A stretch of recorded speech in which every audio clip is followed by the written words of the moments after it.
नमस्कार दोस्तों।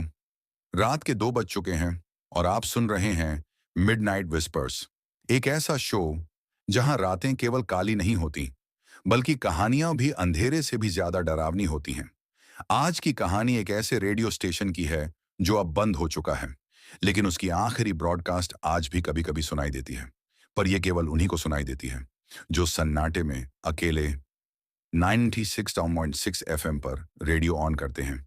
आधी रात को कहानी शुरू होती है। सन 2005 की बात है।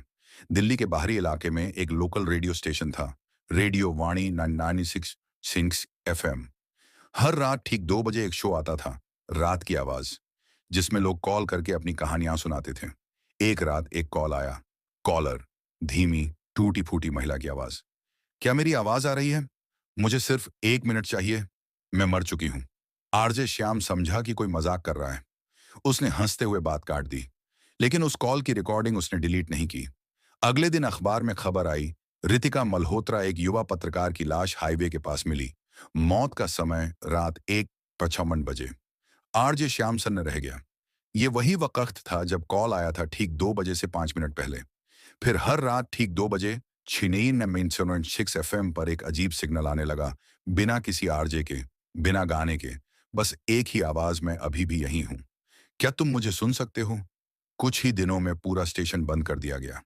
लेकिन लोगों का कहना है, अगर आप आज भी किसी सुनसान रात में बिल्कुल अकेले 96.6 एफएम चालू करें, तो वो आवाज फिर से सुनाई देती है।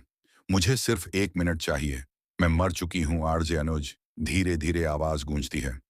तो दोस्तों, अगर आप अभी इस कहानी को अकेले सुन रहे हैं, तो एक बार अपने मोबाइल या ट्रांजिस्टर पर 96.6 घुमाकर देखिएगा। अगर कुछ सुनाई दे तो मुझे बताइएगा, या फिर शायद आपसे कोई कहे, मैं अभी भी यही हूं। ब्रॉडकास्ट कट होता है, स्टैटिक नॉइज, फिर बिल्कुल सन्नाटा।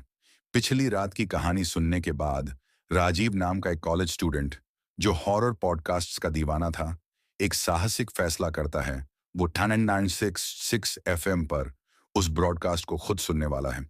वो अपने पुराने ट्रांजिस्टर को निकालता है, जिस पर अब कोई नहीं सुनता।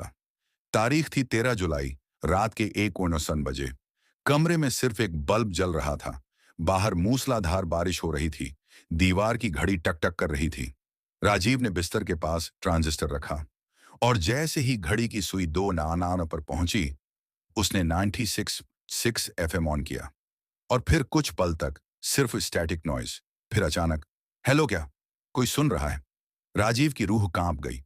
ये कोई रिकॉर्डिंग नहीं थी, आवाज लाइव लग रही थी, किसी लड़की की कंप कंपाती आवाज। मुझे सिर्फ एक जवाब चाहिए। क्या तुम मुझे देख सकते हो? राजीव घबरा गया। वो बोलना चाहता था, लेकिन मुंह से आवाज नहीं निकली। तुम रेड शर्ट में हो ना? राजीव के चेहरे से सारा खून उतर गया। उसने सच में लाल टी शर्ट पहनी हुई थी। अब तुम मेरी कहानी सुनोगे या मैं आ जाऊं? रेडियो से हंसी की आवाज आई, एक बहुत धीमी, डरावनी हंसी। राजीव ने घबराकर रेडियो बंद कर दिया, मगर आवाज बंद नहीं हुई। वो आवाज अब ट्रांजिस्टर के बाहर कमरे में गूंज रही थी। मैं अब आ गई हूं। बल्ब झपकने लगा, खिड़की अपने आप खुल गई, और राजीव ने जो आखिरी चीज देखी, वो एक लड़की का चेहरा था। सफेद, सूझा हुआ, आंखें काली और होंठ सिलन हुए। अगली सुबह राजीव का दरवाजा अंदर से बंद था।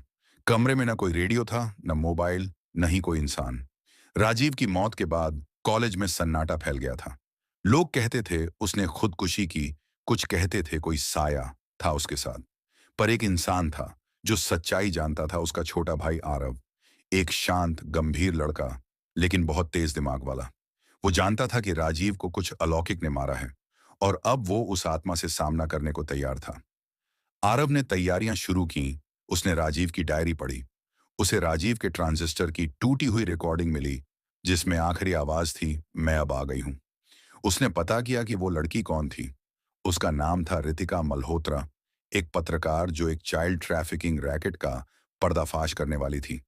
पर उससे पहले ही किसी ने उसकी हत्या कर दी थी।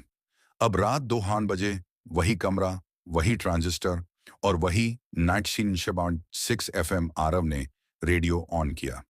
कुछ सेकंड सन्नाटा, फिर वही आवाज, क्या तुम भी सुनने आए हो? लेकिन इस बार आरव ने जवाब दिया, नहीं, मैं लेने आया हूं। मेरा भाई और तेरी मुक्ति। रेडियो चुप हो गया। फिर जैसे कमरे की दीवारों से सिसकियां आने लगीं। मुझे उन्होंने मारा जिनका नाम आज भी रेडियो में लिया नहीं जा सकता। उन्होंने मेरी आवाज दबा दी, लेकिन अब वो हर रात मेरी आवाज सुनते हैं। चीखों में, सपनों में, मौतों में। तभी ट्रांजिस्टर से एक झटका निकला और आरव बेहोश हो गया। सुबह आरव अपने बिस्तर पर था। रेडियो गायब था, पर उसके हाथ में था एक कैसेट टेप जिस पर लिखा था, final broadcast, play this publicly. हफ्ते बाद आरव ने कॉलेज की सभा में सबके सामने वो टेप बजाया और उसमें जो रिकॉर्ड था रितिका की आखिरी रिपोर्ट, बच्चों की तस्करी करने वाले बड़े नामों का पर्दाफाश, जो लोग उस केस को दबा चुके थे, अब एक एक कर मरने लगे। किसी की मौत रेडियो शॉक से, किसी की गाड़ी में फंसी अजीब आवाजों से, और किसी को अपनी ही रिकॉर्डिंग से पागलपन ने घेर लिया। और अब 1996.6 एफएम दोबारा शुरू हो गया है, पर अब वहां कोई आरजे नहीं, कोई गाना नहीं। बस हर रात 2 बजे एक आवाज आती है, सच की आवाज को कोई मार नहीं सकता। अब मैं सुन रही हूं और तुम भी सुनोगे।